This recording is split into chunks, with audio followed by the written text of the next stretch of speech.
Hello everyone. I hope आप सभी बहुत अच्छे होंगे। सो उम्मीद करती हूँ कि आपने लास्ट वाला क्लास जो भी था करंट अफेयर का वो देखा होगा। So let's start with today's current affair. जितनी भी इंपॉर्टेंट न्यूज़ेस हैं उन सभी को हम यहाँ पे कवर अप करेंगे। सबसे पहली न्यूज़ जुड़ी है एक्सरसाइज के बारे में। उस एक्सरसाइज का नाम है डेजर्ट फ्लैग 10 एक्सरसाइज। तो सबसे पहली चीज ये कि हमारे इंडियन एयरफोर्स ने इसमें पार्टिसिपेट किया है। इस एक्सरसाइज का नाम है डेजर्ट फ्लैग एक्सरसाइज। इस बार इसे होस्ट कर रहा है यूएई यानी कि यूनाइटेड अरब एमिराट्स। कब से लेकर के कब तक इस एक्सरसाइज को कंडक्ट कराया जाएगा? तो फ्रॉम 21 टू 8 इसे कंडक्ट कराया जाएगा। यूएई के कौन से एयरबेस पे इसे कंडक्ट कराया जा रहा है? तो अल दाफरा एयरबेस पे। इंपॉर्टेंट, इसे आपको याद रखना है। ये एक्सरसाइज एनुअल बेसिस पे कंडक्ट की जाती है। मल्टी नेशन एक्सरसाइज है। 12 कंट्रीज ने इसमें पार्टिसिपेट किया, including India, US, UK, France, Germany, Australia, Bahrain, Qatar, Saudi Arabia, Turkey, UAE. ये सारे वो देश हैं जिसने इस डेजर्ट फ्लैग 10 एक्सरसाइज में पार्टिसिपेट किया। एक्सरसाइजेस क्यों कोई देश कंडक्ट करते हैं किसी दूसरे देशों के साथ? तो सिंपल सा कॉन्सेप्ट इसके पीछे ये है कि उन्हें क्या करना होता है, स्ट्रैटेजिक पार्टनरशिप को एनहांस करना होता है। मान लीजिए कभी वॉर की कंडीशन बनती है, तो अगर सारे देश आपस में इस तरीके के एक्सरसाइजेस कंडक्ट कराते रहेंगे, पार्टिसिपेट करते रहेंगे, तो उन्हें कॉपरेट करने में परेशानी नहीं आएगी। That's why these kind of exercises are conducted by multiple of nations. Like इस बार 12 कंट्रीज ने पार्टिसिपेट किया। ओके। सो आपको याद रखना है इस एक्सरसाइज का नाम, किसने होस्ट किया, कब से कब तक इसे होस्ट किया जा रहा है, और यूएई में होस्ट किया गया ना, तो कौन से एयर बेस पे होस्ट किया गया? क्योंकि क्वेश्चन अक्सर ऐसे बनते हैं कि अल दाफरा एयर बेस जो कि अभी रिसेंटली न्यूज में था, ये कहाँ पर लोकेटेड है? So you should know that this air base is located in UAE. Okay. कुछ और एक्सरसाइजेज जो हमारे भारत दूसरे दूसरे देशों के साथ कंडक्ट करता है, लाइक संप्रीति एक्सरसाइज जो कि इंडिया और बांग्लादेश के बीच होती है। हैंड इन हैंड एक्सरसाइज जो कि एक समय पे कभी हुआ करती थी चाइना के साथ भारत की, लेकिन चाइना के साथ कुछ विवाद के चलते ये एक्सरसाइज अभी फिलहाल के लिए सस्पेंडेड है। शक्ति नाम की एक्सरसाइज फ्रांस के साथ कंडक्ट किया जाता है। गरुड़ शक्ति इंडोनेशिया के साथ कंडक्ट होता है। खंजर एक्सरसाइज किर्गिस्तान के साथ। इक्विवेरिन मॉलडीव्स के साथ भारत कंडक्ट करता है। इम्बेक्स नाम की एक्सरसाइज म्यांमार के साथ। सूर्य किरण नाम की एक्सरसाइज इंडिया नेपाल के साथ कंडक्ट करता है, और इंदिरा नाम की एक्सरसाइज इंडिया रशिया के साथ कंडक्ट करता है। आप सभी को मैंने बताया था, रशिया जो है अपना विजय दिवस ये लोग सेलिब्रेट करेंगे मई में। तो वहां पे प्रधानमंत्री नरेंद्र मोदी जी को इनवाइट किया गया था। तो हो सकता है कि मोदी जी जाएं या ना जाएं, क्योंकि जिस तरीके से अभी पहलगाम में टेरर अटैक्स हुए हैं, तो मे बी हो सकता है शायद इनकी विजिट हो भी सकती है, नहीं भी हो सकती है, क्योंकि ऑलरेडी मोदी जी उस टाइम पर सऊदी अरेबिया की विजिट पे थे, पर इन्होंने अपना जो दौरा था वो रद्द करते हुए भारत वापसी की है। So we will discuss about this as well. Next news is related to Tanzania. Tanzania जो कि ईस्टर्न अफ्रीका की एक कंट्री है। क्या बोला गया है, तंजानिया ने रिकॉर्ड किया है सबसे हॉटेस्ट ईयर 2024 का, क्योंकि यहाँ के जो रात का टेम्परेचर था वो इतना ज्यादा बढ़ गया कि अब तक के इतिहास में उतना कभी इंक्रीज हुआ ही नहीं।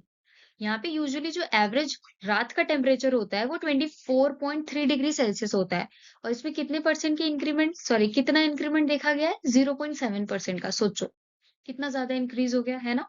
इसी वजह से ये न्यूज बन गया। तो तंजानिया ने रिकॉर्ड किया है 0.7% का इन 0.7 डिग्री सेल्सियस का टेम्परेचर में increment. That's why become hottest of the year 2024। इसलिए ये जो टेम्परेचर है ये हॉटेस्ट बन गया तंजानिया का। ओके। कॉजेस क्या क्या हो सकते हैं ये तो कोई बताने वाली बात अब रही नहीं, बट फिर भी हीट वेव्स, ग्लोबल वार्मिंग, जिस तरीके से अर्थ का टेम्परेचर राइज होते जा रहा है, तो डेफिनेट सी बात है कि हर जगह टेम्परेचर्स राइज होंगे। अभी का क्या हाल है? अगर आप डे टाइम में देखो तो 45 डिग्री सेल्सियस तक टेम्परेचर पहुंच जा रहा है, लेकिन रात में रात होते होते और मॉर्निंग तक होते होते बिल्कुल ठंड वाला सीन चल रहा है ना, थोड़ा सा मौसम एकदम कोल्ड हो जा रहा है, राइट। बट फिर जैसे जैसे दिन चढ़ रहा है और टेम्परेचर यहाँ तक पहुंच जा रहा है, तो बीमारी का घर है यही सब चीजें। तंजानिया जो है ऑलरेडी अपने यहाँ पर इन्होंने हीट वेव्स को स्टेट डिजास्टर डिक्लेयर कर रखा है, राइट। तो तंजानिया, याद रखना है कि इन्होंने क्या किया है, इनके यहाँ का रात का टेम्परेचर जो था वो काफी इंक्रीज हो गया 0.7 डिग्री सेल्सियस। इस वजह से ये हॉटेस्ट ऑफ द ईयर 2024 बन गया। Now location of Tanzania. Africa के सदर्न साउथ ईस्ट पोर्शन में लाई करता है तंजानिया। ये तंजानिया का मैप है। इसकी कैपिटल है डोडोमा, राइट, डोडोमा। इस तरीके से करके आप याद रख सकते हो। तंजानिया का एक खुद का आइलैंड है जिसे हम जिंजीबार आइलैंड के नाम से जानते हैं। यहाँ पर लोकेटेड है जिंजीबार, जहाँ पर लौंग की खेती की जाती है। साथ ही तंजानिया में आपको माउंट किलिमंजारो देखने मिलेगा, which is highest mountain of Africa. Tanzania के पास ही आपको यहाँ पर इस साइड पर lake Victoria and in the western direction आपको लेक तंगनईका मिलेगा। लेक तंगनईका जो है that is longest lake of Africa, right. तो ये तो हो गया इसके ज्योग्राफी से जुड़ी हुई जो भी इंपॉर्टेंट पॉइंट्स थे वो मैंने आपको बताया। अब जो तंजानिया है वो कौन कौन से देशों से बॉर्डर शेयर करता है, तो यहाँ पे आपको युगांडा मिल रहा है, this is Kenya, this is Mozambique, Malawi, Zambia and DRC. DRC यानी कि democratic Republic of Congo, and this is Rwanda and this is Burundi. तो 1 2 3 4 5 6 7 8 8 देशों से ये बॉर्डर शेयर करता है, राइट। बढ़ते नेक्स्ट न्यूज की तरफ। चाइना आया है न्यूज में। चाइना ने क्या किया है, अपने इतिहास में पहली बार नॉन न्यूक्लियर हाइड्रोजन बॉम्ब को टेस्ट किया है।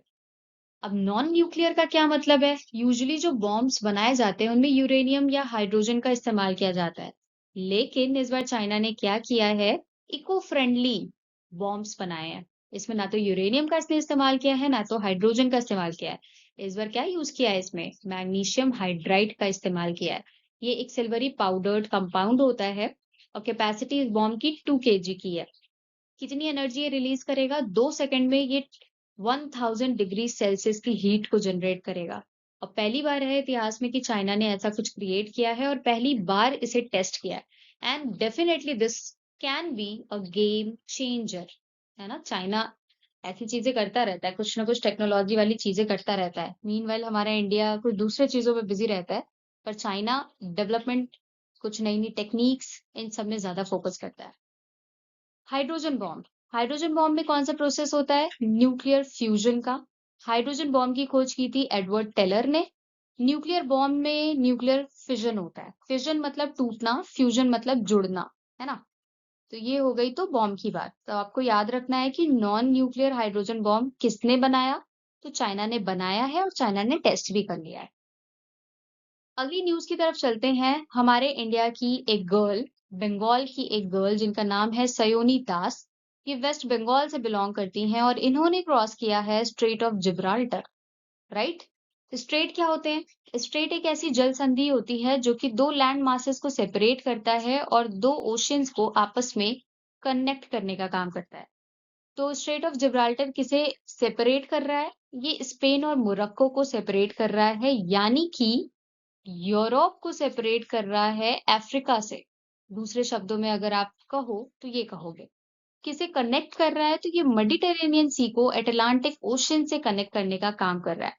शी बिकेम फर्स्ट एशियन जिसने, सॉरी, नॉट शी बिकेम, जो पहली एशियन विमेन बनी थी जिन्होंने स्ट्रेट ऑफ जिब्राल्टर को क्रॉस किया, वो ये पर्सनैलिटी बन चुकी हैं। और फर्स्ट एशियन जिसने इंग्लिश चैनल को क्रॉस किया, that person is Aarti Shah. Okay, तो दोनों लोगों का नाम आपको याद रखना है। She is first Asian women to cross strait of Gibraltar and Aarti Shah जो है वो है पहली एशियन विमेन जिन्होंने इंग्लिश चैनल को क्रॉस किया, जो कि यूरोप और यूके को सेपरेट करता है, राइट, इंग्लिश चैनल। अगली जो न्यूज जुड़ी है वो लॉ कमीशन के साथ जुड़ी है। 23rd लॉ कमीशन, जो कि हमारी मिनिस्ट्री ऑफ सोशल जस्टिस के अंडर में आता है। याद रखना, मिनिस्ट्री ऑफ सोशल जस्टिस के अंडर में हमारा लॉ कमीशन आता है। इसे बनाया गया था चार्टर एक्ट ऑफ 1833 के तहत। उस टाइम पर कौन था? Lord McKinley. इंडिपेंडेंस के बाद इसने अपना काम कब से करना शुरू किया है? तो 1985 से इसने अपना काम करना शुरू किया है। उस टाइम पर इसे हेड कर रहे थे MC सेतलवाद, नाम याद रखना है। लॉ कमीशन क्या रेगुलेट करता है? लॉ कमीशन हमारे भारत में जितने भी नियम कानून बनते हैं उन्हें रेगुलेट करने का काम करता है और इस बार 23rd नंबर की लॉ कमीशन को बनाया गया है। इसका टेन्योर 3 साल का होने वाला है। मेजरली ये कौन से डिसीजंस पे फोकस करेंगे तो यूनिफॉर्म सिविल कोड्स पे फोकस करेंगे यानी कि यूसीसी पे। और इसी के चेयरपर्सन बना दिए गए हैं। वो चेयरपर्सन कौन है, उनका क्या नाम है? उनका नाम है दिनेश माहेश्वरी जी। राइट। अब 22nd नंबर की जो लॉ कमीशन थी इसे किसने हेड किया? इसे हेड किया गया था भाई ऋतुराज जी। तो दोनों लोगों का नाम आपके लिए याद रखना बहुत जरूरी है। लॉ कमीशन के पहले जो अध्यक्ष थे वो भी मैंने बता दिया, कब से लॉ कमीशन ने काम करना शुरू किया था वो भी मैंने बता दिया, और कौन से चार्टर एक्ट के अंडर में आता है ये भी, और मिनिस्ट्री के कौन सी मिनिस्ट्री के अंडर में आता है वो भी। सारे इंपॉर्टेंट पॉइंट मैंने आपको यहाँ पे बता दिया। बढ़ते नेक्स्ट न्यूज की तरफ जो कि एक रिपोर्ट से जुड़ा हुआ है। That report is India justice report. India justice report पहली बार कब पब्लिश किया गया था? 2019 में। ये कौन से बेसिस पे ये पब्लिश करते हैं ये रिपोर्ट? तो कौन से स्टेट ने काफी बेहतर तरीके से जजमेंट अपने सुनाए हैं, जस्टिस में डिले बिल्कुल नहीं किया है, अच्छे से जस्टिस वहां पे प्रोवाइड की है, उसके हिसाब से ये डेटा को पब्लिश किया जाता है। कौन सा ट्रस्ट है जो इन्हें सपोर्ट करता है for the publishing data? Tata trust इन्हें पब्लिश करने में हेल्प करता है।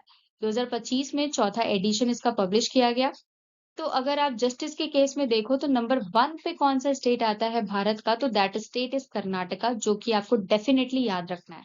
और अगर लास्ट में बात किया जाए कौन सा स्टेट आता है, वो है वेस्ट बंगाल। एज ऑब्वियस आपने सभी ने देखा है कि वेस्ट बंगाल में जस्टिस का प्रोसेस क्या है। सेकंड लास्ट पे आता है Uttar Pradesh, as obvious. Third last में उत्तराखंड आता है, चौथा लास्ट है झारखंड और फिफ्थ लास्ट है राजस्थान। ये लास्ट से मैंने बताया है, ठीक है। वेस्ट बंगाल इज एकदम बॉटम वाला, then second last is Uttar Pradesh, third last is Uttarakhand, चौथा लास्ट है झारखंड, फिफ्थ लास्ट है राजस्थान। एंड बिहार ने काफी अच्छा काम किया है for the prison improvement and police reform. तो याद रखना कि जस्टिस के केस में सबसे अच्छा काम कर्नाटका ने किया है और बिल्कुल काम जिसने नहीं किया है that is West Bengal. Next news is related to again an appointment, जो कि आईसीएआर के नए नए डायरेक्टर जनरल अपॉइंट किए गए हैं। आईसीएआर का फुल फॉर्म क्या है? Indian council of agricultural research. Doctor Mangi Lal Jat, इन्हें अपॉइंट किया गया है as new director general of ICAR. ICAR काम करता है एग्रीकल्चर के फील्ड में। आईसीएआर का हेडक्वार्टर है दिल्ली में। इसे फॉर्म किया गया था 1929 में। और अगर अपॉइंटमेंट आप देखो तो इनमें जो अपॉइंटमेंट किया जाता है वो हमारी कैबिनेट करती है। टेन्योर जो है इनका शुरू होगा अप्रैल 2025 से, जो कि शुरू हो चुका है। आईसीएआर के द्वारा 2 अवार्ड्स दिए जाते हैं।